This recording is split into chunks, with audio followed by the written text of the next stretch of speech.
দক্ষিণ কোরিয়ার প্রেসিডেন্ট ইয়ন সুক ইয়লের পর 2 সপ্তাহের মধ্যে এবার ভারপ্রাপ্ত প্রেসিডেন্টের হান ডাক-সুর সংসদে আইন প্রণেতাদের ভোটে অভিশংসিত হয়েছেন। শুক্রবার এক প্রতিবেদনে এই তথ্য জানিয়েছে বার্তা সংস্থা রয়টার্স। প্রতিবেদনে বলা হয়েছে, শুক্রবারের ভোটাভুটিতে মোট 192 জন আইন প্রণেতা ভারপ্রাপ্ত প্রেসিডেন্টের অভিশংসনের পক্ষে ভোট দিয়েছেন। যদিও অভিশংসনের পদক্ষেপ সফল করার জন্য 151টির বেশি ভোটের প্রয়োজন ছিল। রয়টার্স বলছে, দক্ষিণ কোরিয়ার সংবিধান অনুযায়ী হানের অভিশংসনের পরে দেশটির অর্থমন্ত্রী চোই সাংমক পরবর্তী ভারপ্রাপ্ত প্রেসিডেন্টের দায়িত্ব গ্রহণ করবেন। চলতি মাসের 3 ডিসেম্বর সামরিক আইন জারি করার ব্যর্থ প্রচেষ্টার পর দক্ষিণ কোরিয়ার সংসদে প্রেসিডেন্ট ইয়নকে অভিশংসিত করার পর প্রধানমন্ত্রী হান ভারপ্রাপ্ত প্রেসিডেন্ট হিসেবে দায়িত্ব পালন করেন। 3 ডিসেম্বর দেশে আকস্মিক সামরিক আইন জারি করেন ইয়ন। জাতির উদ্দেশ্যে দেয়া এক ভাষণে রাষ্ট্রবিরোধী শক্তিকে সমুৎপাটনের কথা বলেন তিনি।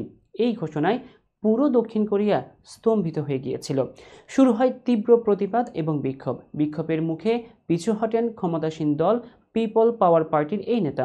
বিবিসি জানায়, গত 14 ডিসেম্বর দক্ষিণ কোরিয়ার পার্লামেন্টে ইয়ন সুক ইয়লকে অভিশংসনের লক্ষ্যে দ্বিতীয়বারের মতো অনাস্থা ভোটের আয়োজন করা হয়। পার্লামেন্টের 300 জন আইন প্রণেতাদের মধ্যে 204 জন সদস্য প্রস্তাবের পক্ষে ভোট দিয়েছেন, যেখানে অভিশংসনের জন্য ভোটের প্রয়োজন ছিল 200টি। অপরদিকে 85 জন বিপক্ষে, 3 জন ভোটদানে বিরত ছিলেন এবং 4টি ভোট বাতিল করা হয়।